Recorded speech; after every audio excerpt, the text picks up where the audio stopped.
Well, if you're new to using ink pens, you may be completely confused by the totally huge range of pens and the different types of ink, and also some of the terms.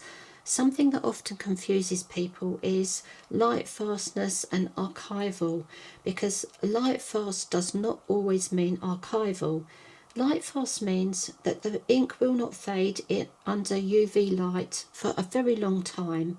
And there's often a star rating on the side of pens. I've got pens with 5-star, 4-star and 3-star. This just means that the higher the amount of stars, the more light fast the pigment, the colour of the pigment. Now you can check out the blue wall scale and the grey scale to find out more about light fastness. Also, permanent does not always mean archival. And we have the pH neutral. Now, to be archival, the ink has to be pH neutral. So on the pH scale, it goes up to 14, and 7 right in the middle is classed as pH neutral or archival. So you need to see either pH neutral or archival printed somewhere in the description of the pen. Sometimes it will actually be on the side of the pen. So on this pH scale, the lower the number, the more acid, and the higher the number, the less acid. So really with archival, it means that the ink will not damage the substrate surface that you're using, that is your paper. And with your paper, if you are selling your work, you need to make sure that your paper is also archival. Now on paper, this is always listed as acid free rather than pH neutral. And if you are selling your work, you need to look at everything. If you are framing your work and selling it, you need to look at the backing, the mount board, the tape, the frame, and even the glass should be archival, because you don't want people coming back and saying, oh, your picture's faded. So we have to look at the type of glass. There is museum quality glass, which most people don't use for their everyday paintings. It's very expensive, but that blocks up to 99% of the UV rays. And I use anti-reflective glass, which is like a coated glass, and it blocks up to 70% of the UV rays. It also makes it much easier to see your artwork without reflections, so I think that really is worth the extra cost. Now, knowing your pens, we basically have here, we have water-based pens and alcohol. Well, we have one alcohol pen. Now with your water-based pens, they're odourless, and I always try to get odourless pens because I really hate the smelly alcohol oil-based ink. I really don't like it. So with your water-based odourless pens, they can be either dye, which is water soluble, it's not light fast, it's not archival, but you can dilute the ink and create some lovely effects.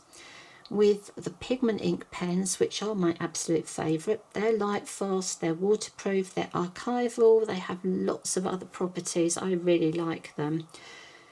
Now with your alcohol or oil based smelly pens, they are waterproof or water resistant. They're often classed as permanent, but they will fade with time. They're not archival. They usually contain some sort of acid, which means they will eventually damage the surface of the paper. So I will just talk you through a few of my pens here. Now first of all, I have a Sharpie pen. Now I don't like Sharpie pens, they smell absolutely horrible. But you know, they have their uses. They're good for marking up boxes. They're particularly good when you're moving house or you're storing boxes. You can write in Sharpie in big letters. So if your boxes that you've written with your Sharpie pen are like in a cupboard, they're not going to fade very easily, but under UV light they will eventually start to fade. So I never use them in my artwork. I have tried. I did once use them for outlining, but I really don't like the smell of them. So next we have some dye-based pens. You'll see that some of these are longer and they've got a cap at each end, and that's because they're dual markers, but we're just really talking about the type of ink at the moment. I've got the Faber-Castell Goldfaber Aqua dual marker. Now I do like this. The colour is really nice, but this is a dye-based pen, and I have got a thing about I really like my Lightfast pens. So I don't have many dye-based pens, but they are very nice to use. So it's dye based, so it's not light fast, but it's water soluble. Then we come to my Faber-Castell Pitt Artist pen. I absolutely love these. This is everything. It's light fast, it's permanent, it's archival. Also, I love my Zig Brushables. You get 2 shades on there, and they're also the same. pH neutral, archival, light fast. Really beautiful pens to use. And again, Pigma Micron, all the same features. So these are my pigment pens. Now we come to some gel pens. Now you may get a little bit confused with gel pens. These are all gel pens, but these 3 are all by Uni. They all have the same ink in. So they're a water-based gel pen, and they're all archival. And we've got the Uni Stylefit, the Uni-ball, Vision Elite, and the Signo, which is the white pen that I like to use on my black paper. And then we come to this very new pen, the Staedtler Pigment Art Brush Pen.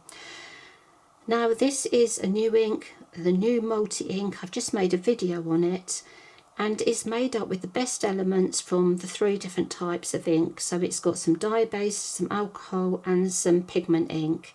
So this pen is actually really special. It's light fast, it's permanent, but not quite archival, and it is actually low odour, but the odour is actually very low and I couldn't even detect it. So this is just an example of how pens can be so different, and you need to think about the type of work you're doing. If you're just a hobby artist, it really doesn't matter, just use whatever you want. But if you're selling your work, you do need to have archival pigments. So these are just a few of the pens that I like. These are my writing pens. I love this, the jelly pens as well. The gel pens are great on black paper. This is very new. I'm not really sure what I'm going to use this on. The only downside to this for me is it's not quite archival.